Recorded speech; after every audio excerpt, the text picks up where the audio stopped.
علی اور احمد دو بھائی تھے۔ علی بڑا تھا اور ہمیشہ احمد کو اچھی باتیں سکھانے کی کوشش کرتا تھا۔ دونوں کو کہانیاں سننے کا بہت شوق تھا، خاص طور پر وہ کہانیاں جن میں کوئی نصیحت ہو۔ ان کے دادا جان روز رات کو انہیں کہانیاں سناتے اور اسلامی تعلیمات کے بارے میں بتاتے۔ ایک دن علی اور احمد باغ میں کھیل رہے تھے کہ احمد سے غلطی سے گملہ ٹوٹ گیا۔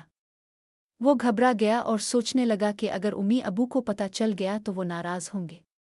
علی نے دیکھا کہ احمد پریشان ہے تو اس نے پوچھا، کیا ہوا احمد؟ تم اتنے گھبرائے ہوئے کیوں ہو؟ احمد نے جھجکتے ہوئے کہا، بھائی، میں نے غلطی سے گملہ توڑ دیا ہے، اگر امی نے دیکھ لیا تو وہ ناراض ہو جائیں گی۔ علی نے مسکرا کر کہا، احمد، ہمیں ہمیشہ سچ بولنا چاہیے۔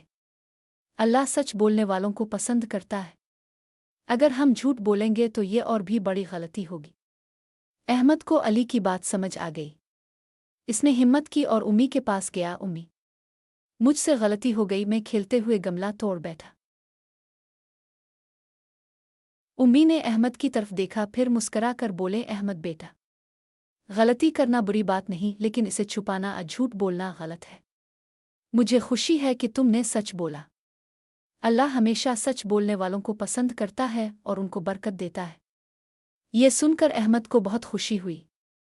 اس نے دل میں سوچا کہ وہ ہمیشہ سچ بولے گا چاہے کچھ بھی ہو۔ علی نے احمد کو گلے لگایا اور کہا، دیکھا، سچ بولنے کا انعام مل گیا نا۔